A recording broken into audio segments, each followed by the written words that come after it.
Bonjour et bienvenue dans Bonjour chez vous. Alors aujourd'hui, un thème intéressant. On va parler des défis de la relation parent-enfant adulte. Cette fois-ci, on l'a souvent traité avec les plus jeunes enfants. On a donné beaucoup de conseils aux parents de jeunes enfants, ados parfois. Et là, on va voir les défis, c'est ça, de cette relation parent-enfant adulte avec Aurélie et Freddy. Bonjour à tous les deux. Bonjour. Vous allez bien? Super, content de vous retrouver. Eh ben oui, ça fait plaisir. Beaucoup manqué d'ailleurs. Oh, c'est gentil ça. Mais on est toujours ravis de t'avoir sur le plateau. Ça fait plaisir. Pour moi. Ça fait plaisir. Et je pense qu'on a tous plus ou moins concernés par ce thème qu'on aborde aujourd'hui. On ne peut pas dire qu'on n'est pas concernés. On a des parents, mais peut-être certains, les parents sont déjà partis. Mais on a des parents et on a vécu généralement l'âge adulte avec au moins l'un ou l'autre de nos parents. Et on sait que il peut y avoir plusieurs défis au quotidien. C'est pas toujours simple. Et comment? C'est pas toujours ça, mais on va parler de tout ça aujourd'hui. Puis avec toi, Freddy, on fera une rubrique famille, un thème aussi très très intéressant. On va voir la responsabilité des enfants adultes, justement, de prendre soin de leurs parents plus âgés. Oui, on va voir ça du point de vue biblique, du point de vue culturel, du point de vue biblique. Qu'est-ce que Dieu dit de tout ceci? Et ça va aider plusieurs parties. Je crois qu'il y aura quand même des échanges assez intéressants. Oui. Donc on compte sur vous. Ah, c'est sûr, hein, parce que culturellement, déjà là, il y a souvent une grande différence. Ouais. On va essayer de faire un équilibre dans tout ça pour voir comment gérer tout ça. C'est super, c'est un thème très très intéressant. Et Aurélie, on te laisse la parole pour commencer avec notre pensée du jour.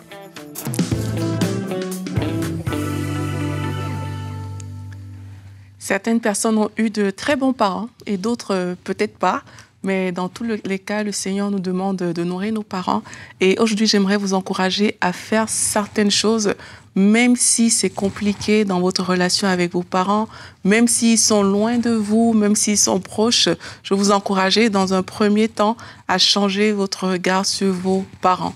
Quelle que soit leur nature, quel que soit ce qu'ils ont fait ou ce qu'ils n'ont pas fait, je vous encourage à changer votre regard sur eux. La Bible demande aux parents de ne pas exaspérer leurs enfants, mais peut-être dans votre cas, vos parents vous ont beaucoup exaspéré, mais je vous encourage à changer votre regard. Pourquoi je dis ça? Parce que oui, quand on a des bons parents, le regard, il peut rester le même, parfait. Mais quelquefois, et ça, j'ai lu ça dans les commentaires même de Bonjour chez vous, il y avait une émission qu'on avait fait sur l'honneur aux parents, et les personnes disaient, ma mère m'a toujours méprisée. Elle n'arrête pas de me critiquer. Il n'y a jamais aucun compliment qui sort de la bouche de mes parents. Mes parents sont des personnes qui me découragent. Peut-être même vous avez eu des parents ivrognes, alcooliques, des parents absents, même voire toxiques. Il existe toutes sortes, mais quelle que soit leur nature, changez votre regard sur eux. Proverbe 20 au verset 20. Si quelqu'un maudit son père et sa mère, sa lampe s'éteindra au milieu des ténèbres. Et maudire, c'est quoi? C'est juste dire du mal. C'est aussi rappeler les fautes, rappeler les erreurs, rappeler ce qu'ils n'ont pas fait, alors que vous étiez peut-être plus petit. Aujourd'hui, vous êtes adulte. Rappelez le mal qu'ils ne cessent de faire. La Bible nous demande de ne pas maudire nos parents. Et en tant qu'adulte, en fait, il faut qu'on apprenne à sortir de cette parent un peu héroïque qu'on a souvent dans nos cœurs, parce que eux aussi, c'est des êtres humains qui ont fait leur erreur et qui ont donné ce qu'ils avaient au moment où ils l'avaient. Ils ne savaient peut-être pas tout ce que vous savez aujourd'hui, mais ils ont fait de leur mieux. Un jour, ma mère m'a raconté son histoire de son enfance, comment elle a grandi, et ce jour-là, je l'ai respectée plus que tout, parce que j'ai compris une chose, j'ai compris que si elle avait même eu juste la même vie que moi j'ai eu, qu'elle m'a offerte, son histoire peut-être serait différente de la mienne. Mais avec le peu qu'elle savait, ses parents sont morts beaucoup plus tôt. Et elle s'est retrouvée même orpheline. On m'a dit, mais avec le peu qu'elle avait, mais elle a bâti, elle a construit, elle s'est battue pour avoir la famille qu'on a aujourd'hui. Donc, sachez que vos parents ne connaissent pas tout. C'est pas forcément des super héros comme on peut avoir quand on grandit dans nos cœurs. Nos parents sont des héros. Ils doivent tout bien faire. Ils doivent être parfaits. Ils doivent nous apporter le soutien. En fait, élever un enfant est très difficile. Eux aussi, ils avaient des défis, ils avaient des challenges dans leur cœur. Il y avait des choses qu'ils ne connaissaient pas. En fait, ils vous ont donné le mieux qu'ils ont pu vous donner. Même si ce mieux n'était pas grand-chose, ils vous l'ont quand même donné. Je vous encourage à vous focaliser sur le bien que vos parents vous ont fait. Rappelez-vous, en fait, qu'est-ce qu'ils vous ont fait de bien? Juste le fait de vous avoir nourri, d'avoir grandi dans cette maison, d'avoir été là pour vous à certains moments, même s'ils n'étaient pas là tout le temps, ils vous ont fait du bien. La Bible nous encourage à pardonner. Pardonnez à vos parents qui vous ont fait souffrir. Pour ceux qui se sentent comme ça aujourd'hui, cette mère qui t'a critiqué, qui t'a rejeté, ce père qui était ivrogne, qui n'était pas là, pardonnez à vos parents parce qu'ils ne savaient pas ce qu'ils faisaient forcément, comme la Bible nous le demande. La deuxième chose que je veux vous demander de faire, c'est honorer vos parents. Trouvez le moyen de faire du bien à vos parents. On en parlera plus le pasteur Frédéric va plus en parler, mais trouvez le moyen de les bénir, de les appeler, de leur faire du bien, de leur offrir des cadeaux, avec vos paroles, de les valoriser. Trouvez le moyen de le faire. Et même si parfois ils sont envahissants, trouvez la bonne manière de vivre avec vos parents. Merci Aurélie. Merci Aurélie. J'aime beaucoup ta pensée parce que oui, c'est une réalité. On n'a pas tous eu des parents parfaits, loin de là. Et puis ça peut être difficile. Parfois, on transporte des blessures et puis on est dans la réaction. Et c'est important parce qu'on veut justement aborder les deux côtés aujourd'hui. Et on veut aussi parler aux parents. Exactement. Parce que oui, les enfants ont leur part à jouer, mais les parents ont leur part à jouer. Et c'est vrai que des fois, en tant qu'enfant, on se dit, mais c'est à mes parents qui sont plus matures que moi, plus âgés que moi, qui doivent normalement être capables de faire ça. Et j'ai envie de dire, c'est vrai, vous qui nous écoutez et qui êtes parents, vos enfants maintenant sont plus grands, plus âgés, ont quitté la maison. La Bible nous dit, dans Colossiens 3 au verset 21, « Père, n'exaspérez pas vos enfants de peur qu'ils ne se découragent. » Aurélie, tu l'as mentionné rapidement. Et franchement, dans certains cas, ça arrive vraiment. Il y a des parents qui exaspèrent vraiment leurs enfants. Et on peut faire ça de plusieurs façons. Hein. On peut se mêler de toutes leurs décisions, être tout le temps sur leur dos et toujours critiquer tout ce qui est fait. « Ah, tu fais pas assez ci, tu fais pas ça. Pourquoi tu fais les choses comme ça ?» Moi, je faisais pas les choses comme ça. Ça peut aller de comment on cuisine un plat, à comment on repasse une chemise, à des grandes décisions professionnelles ou de mariage, même des choix de conjoints, comment on éduque nos enfants. Et en tant qu'enfant, on se sent tout le temps jugé. S'il vous plaît, chers parents, ne soyez pas toujours sur le dos de vos enfants. En fait, le grand problème, c'est que des fois, on n'a pas, en tant que parents, passé le cap de se dire « mes enfants ne sont plus des petits-enfants. Ils sont adultes, ils sont matures et ils doivent eux aussi prendre leurs décisions et ne plus forcément suivre tout ce que je leur dis de faire. » Surtout que je n'ai pas forcément la science infuse et toujours les bonnes réponses. Et j'entends souvent cette phrase on ne peut donner que ce qu'on a reçu. Et certains, c'est vrai, exaspèrent, sont parfois embêtants, irritants, parce qu'ils n'ont reçu que ça de leur côté, en fait. Oui. Ils ont eu ce modèle-là d'éducation peut-être très à la dure, où il fallait juste obéir et pas donner son avis. Et donc, certains le reproduisent, mais en fait, ça vient d'un schéma qu'ils ont reçu et qu'ils veulent retransmettre. Et il faut avoir le recul pour, déjà, nous, à vous, parents qui vivez ça, de comprendre que votre génération n'est peut-être pas la même que celle de vos enfants. Et donc, comprenez la génération dans laquelle sont vos enfants, adaptez-vous à leur génération de peur de les perdre. Et ainsi, on a parfois, j'en parlais récemment avec plusieurs personnes qui disaient qu'ils ne reconnaissent pas leurs enfants. On a grandi ensemble, dans la même maison, mais je ne les reconnais pas. Souvent parce qu'on ne se met pas à leur place, à leur génération, et comprendre quels sont leurs défis, leurs combats, et pas leur imposer, parce que nous, on a vécu, et ce par quoi on est passé, ce n'est pas la même réalité. Il faut s'adapter à nos enfants. Ça, c'est vrai. Ouais. Et quelquefois aussi, j'ai entendu même certains parents dire que pour eux, en fait, changer est trop tard. Oui. On doit vraiment s'adapter à eux. Changer est trop tard. Et ce que ça va créer, c'est que ça impose leur façon de faire. Mais il y a aussi ce côté de respect. Oui. Dans le sens que en tant que parent, quand tu vas dans la maison de ton enfant, par exemple, tu es un invité. Oui, c'est pas ta maison. Tu n'es pas le chef de la maison, tu vois. Oui. Tu es un invité et en tant qu'invité, tu dois respecter le cadre que l'enfant, du coup, a établi dans sa maison. Et quelquefois, les parents n'ont pas ce recul parce que il t'avait grandi, il t'a lavé quand tu étais petit. Bref, il n'a pas de ce recul. Tu vois, c'est ça. Mais c'est important de comprendre qu'il y a cette limite quand même qui doit être établie et de dire, oui, peut-être que j'ai fait tout ça, mais je veux respecter la limite de la maison de mon enfant. Ouais. Et si dans sa maison, ça se passe d'une certaine manière, je vais juste me soumettre à cette manière-là, même si je suis son parent. Et ça, je sais que ça dérange souvent plusieurs parents, dans certaines cultures plus que d'autres, mais c'est important de respecter ça. Oui, et à l'inverse, parce qu'on parle des parents envahissants, à l'inverse, il y a des parents qui se retirent complètement de la vie de leurs enfants. Qui veulent plus se mêler de rien, qui sont plus là pour conseiller, pour aider ou pour juste prendre des nouvelles. Et ça, c'est quelque chose qui peut faire mal aussi en tant qu'enfant. On a certains qui, C'est un peu moins cliché, mais c'est une réalité. Certaines fois, en fait, en tant qu'enfant, on voudrait que nos parents nous appellent plus souvent, que nos parents s'intéressent plus à nous.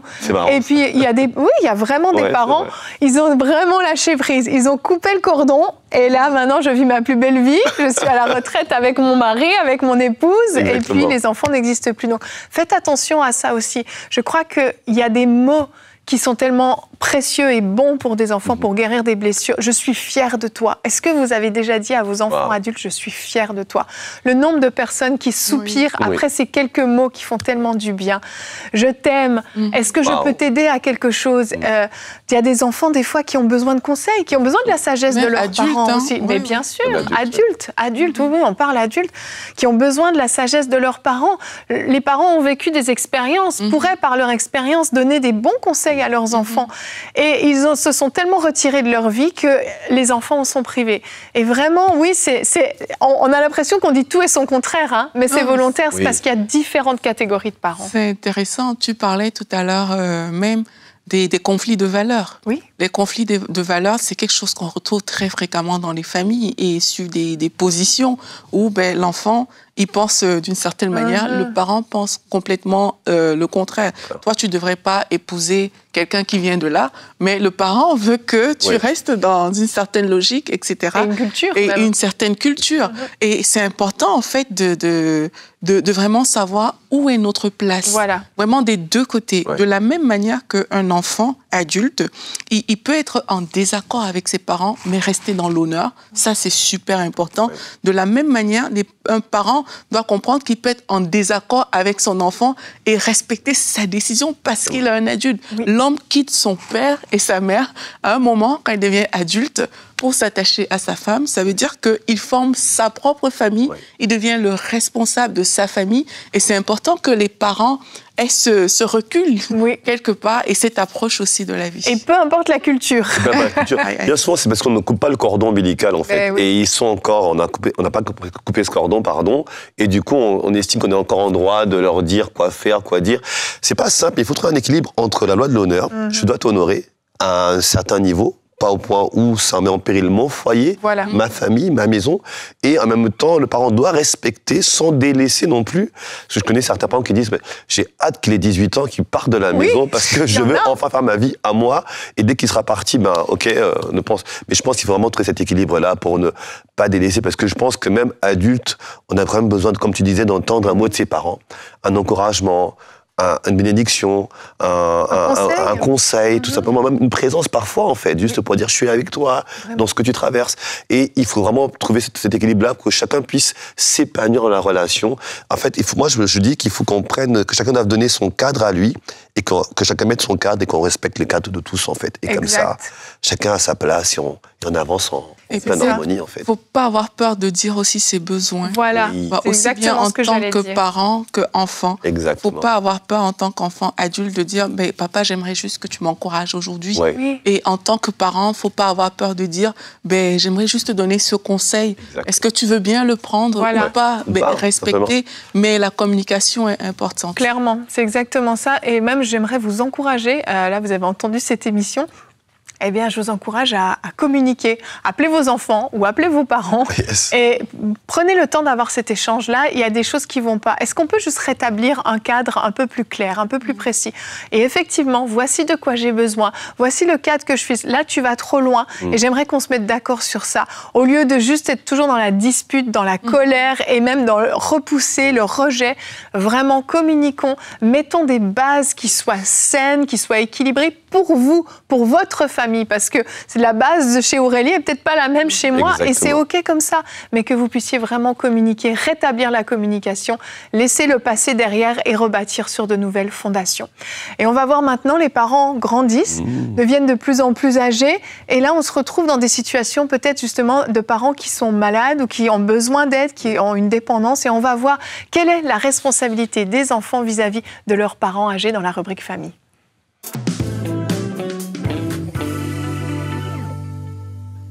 Alors pour cette rubrique, j'ai quelques versets à vous partager. J'aimerais poser mon partage sur 3 versets particulièrement. 1 Corinthiens 13, verset 11.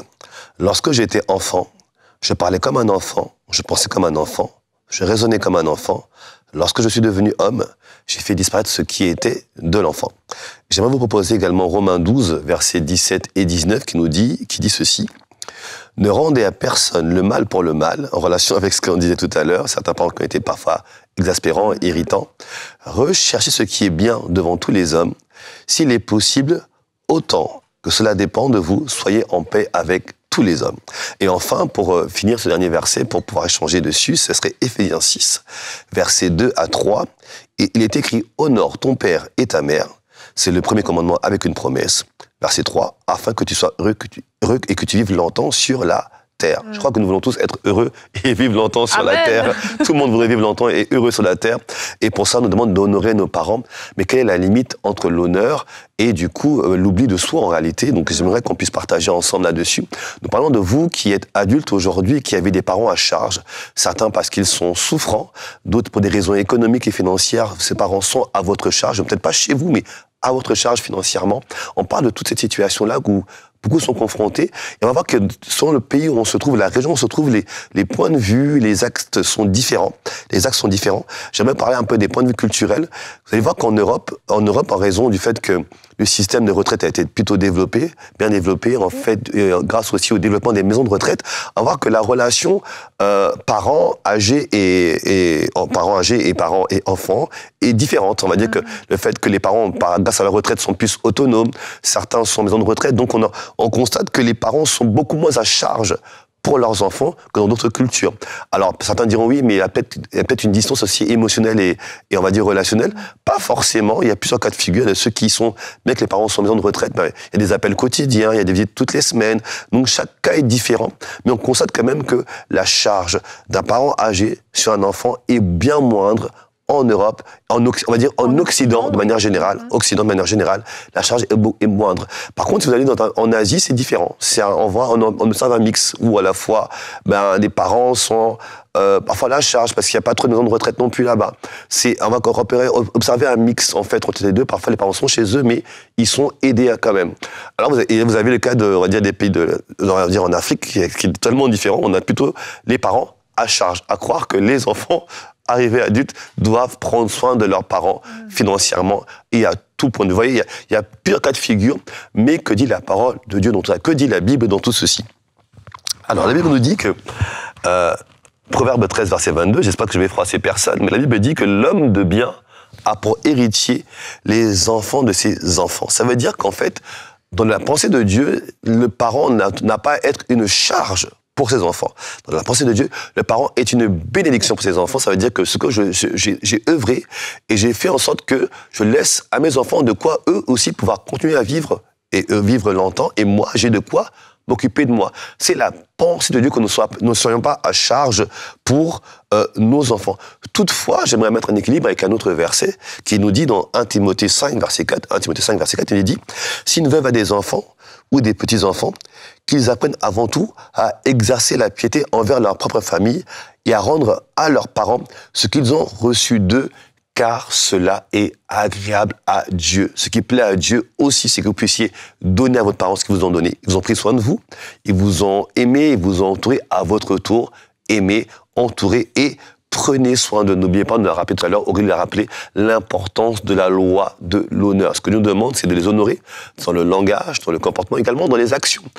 J'aime quelqu'un qui me dit souvent, dans honorer, il y a honoraire. Donc, je pense qu'il y a aussi des dons, des présents et des cadeaux. Et même prendre soin de ses parents. Tout simplement, je pense que c'est une fierté pour chacun d'entre nous de pouvoir prendre soin de ses parents.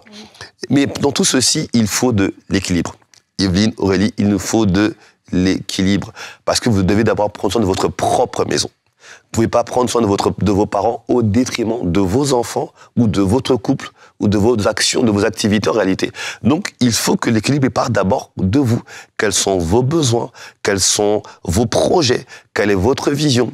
En partant de vous et de votre relation avec le Seigneur, bien évidemment, vous allez maintenant savoir comment, à quel niveau je peux aider, accompagner, entourer mes parents, tout en ne m'oubliant pas, parce qu'en fait, ça serait une erreur que de vous oublier vous au profit de vos parents, en fait. N'oubliez pas que vous devez penser à vous et aux générations à venir à partir de vous. Il est important de pouvoir, du coup, trouver cet équilibre-là, qui n'est pas évident, certes, mais trouvez-le. Tout à l'heure, dans l'échange, on a discuté, on disait de l'importance de pouvoir parler.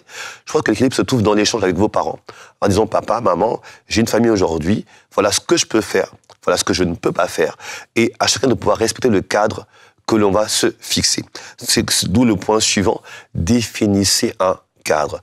Le souci, c'est que tant qu'il n'y a pas de cadre défini, absence de cadre, c'est la liberté à faire tout et son contraire, tout ou et n'importe quoi. Définissez un cadre. Quelles sont vos limites? Qu'est-ce que vous souhaitez? Quels sont vos besoins?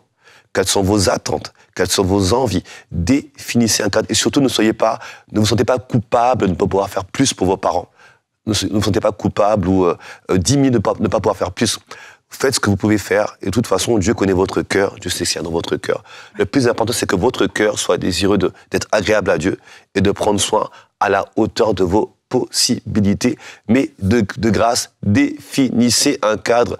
Evelyne, j'ai justement vu de personnes qui viennent me voir et se plaignent. Ma maman est envahissante, mon papa est là, j'aimerais m'en débarrasser. Je peux pas. Oui, ce que j'ai entendu, j'aimerais m'en débarrasser, mais ça paraît dur, mais c'est parce qu'il y a un trop-plein. Exactement, en fait. Il y a un trop-plein. Certains se sont oubliés au vu de leurs parents. Et il n'y a pas eu de cadre, en fait. Donc les parents ont, au fur et à mesure, pris de la place, et parfois même ils vous disent comment éduquer vos propres enfants, comment ranger votre propre maison. Alors là, c'est la porte ouverte, et là maintenant on a des frustrations, de l'amertume, on est dans la même maison, mais il y a une atmosphère délétère parce qu'on n'a pas fixé un cadre. Exact. Apprenez à fixer le cadre. Vous savez, vous êtes maintenant plus un enfant, faites dispatcher de l'enfant, mettez votre propre cadre, et vos parents n'auront qu'à le suivre. Tant que vous faites les choses en accord avec votre cœur et la pensée de Dieu, allez-y, Dieu est avec vous. Et puis, dernier point que je voudrais donner aux parents qui vont prendre de l'âge, ou ceux qui ont déjà pris de l'âge, donc ceux qui vont prendre de l'âge, vous qui êtes parents aujourd'hui, qui allez prendre de l'âge demain, vous savez quoi? Anticipez. Oui. Anticipez. Vous savez que la vie est faite de saisons. Aujourd'hui, vous avez un certain âge, vous serez plus âgé, bientôt, la retraite va arriver. Anticipez. Faites en sorte de ne pas être une charge, un poids pour vos enfants. Faites en sorte que vos enfants puissent être en relation avec vous et pouvoir prendre soin de vous sans avoir à se dépouiller, sans avoir à renoncer à leurs propres rêves. Pour certains, j'ai vu des enfants renoncer à leurs rêves pour leurs parents. J'avais envie de voyager, mais j'ai pas voyagé parce qu'en fait, papa est là, maman est là, et je dois contribuer à prendre soin de la personne. Ne frustrez pas vos enfants en les privant de leurs rêves, de leur vision, de leurs projets que Dieu a mis dans leur cœur parce que vous êtes une charge. Ça veut dire quoi? Dès à présent, faites ce qui est en votre pouvoir. Il faut épargner, il faut anticiper, il faut penser, ça dépend indépendamment du pays où vous êtes. Parfois, dans certains pays, il y a des systèmes de retraite, d'autres, il n'y en a pas.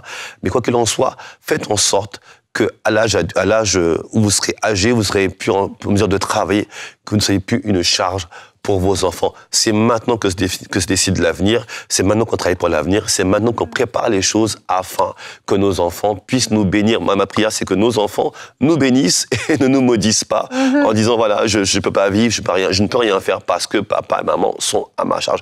Alors, chers parents, anticipez, bâtissez maintenant votre future, votre retraite. Ce serait tellement formidable si vous pouviez, à votre retraite, voyager, partir et être des bénédictions pour vos enfants et pas l'inverse. Voilà, c'était quelque chose que je voulais vous partager. C'est quelques petits mots. Super. Je pense au verset qui dit que l'homme de bien laisse un héritage, je pense, aux enfants de ses enfants. Aux enfants et aux enfants de leurs enfants. Donc j'aime vraiment ce point et on le voit, on voit la différence. J'avais vu un reportage sur les héritiers et on se posait des questions pour qu'il n'y ait pas des déséquilibres dans la société, s'il fallait comme redistribuer les biens des héritiers.